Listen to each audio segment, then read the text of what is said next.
this summer, I took an English class through Ivy Tech, and I researched about heroin use, the detrimental effects of heroin use, and I stumbled across the words safe injection facility.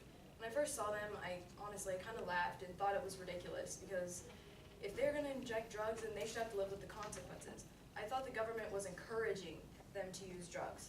But through further research, my view on that actually began to morph, and I realized that these facilities are actually keeping millions of people safe from infectious diseases such as HIV and hepatitis C.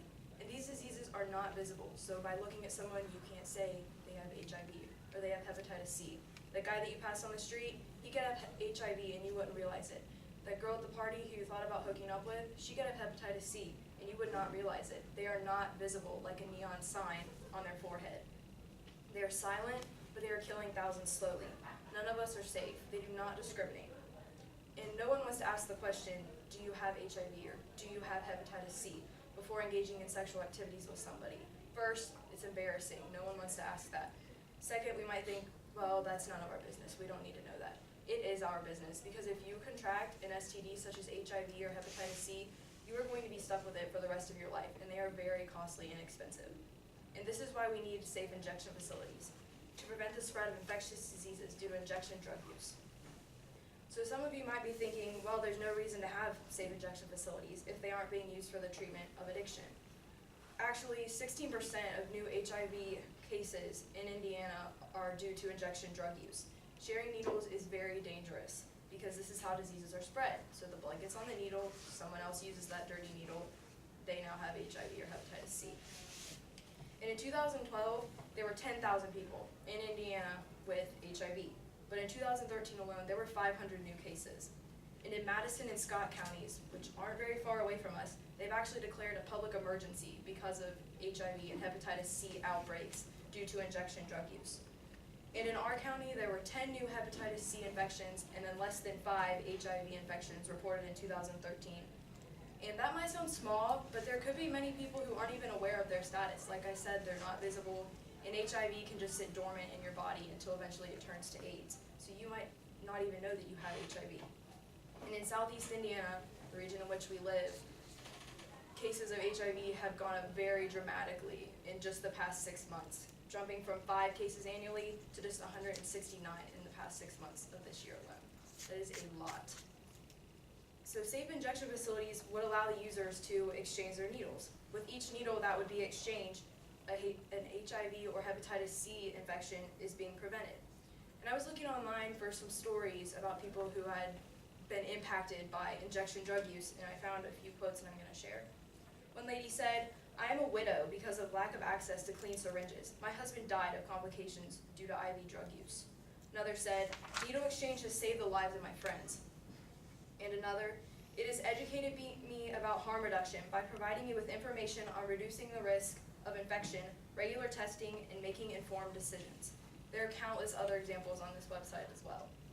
Educating at these safe injection facilities about safe injection behaviors is key in preventing the spread of these contagious diseases. Ensuring that new needles are used and are never shared is vital. Safe injection facilities are needed in our area of Indiana to prevent the spread of HIV and hepatitis C. And in Franklin County, there is no way to prevent these diseases. I actually went to the health department last Monday when I was getting my flu shot, and I asked the nurse, "Is there anything that we're doing in this county to prevent the spread of HIV?" She seemed kind of shocked when I asked this question, but quickly came back with that she did not know of anything.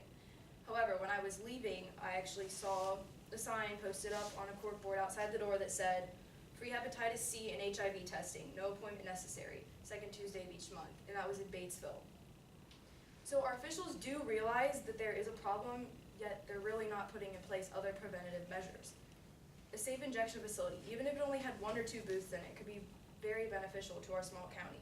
Hundreds of new HIV and hepatitis C cases could be prevented, and many lives could be saved if we would only do something. Establish a safe injection facility in this county to try to prevent dangerous diseases from spreading.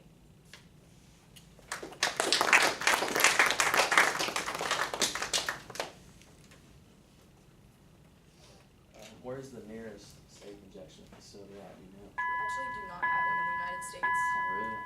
There's one in Vancouver. They have like needle exchange programs, but those actually aren't legal unless there is a public state of emergency declared. By then it's kind of late.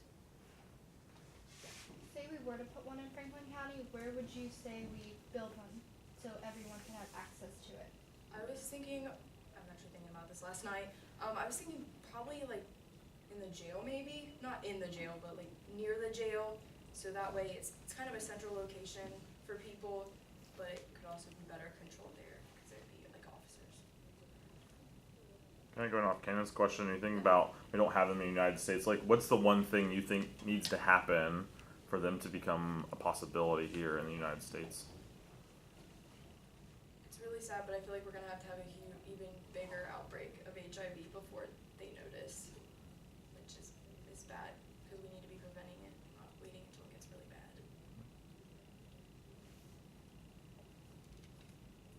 Alright, great job.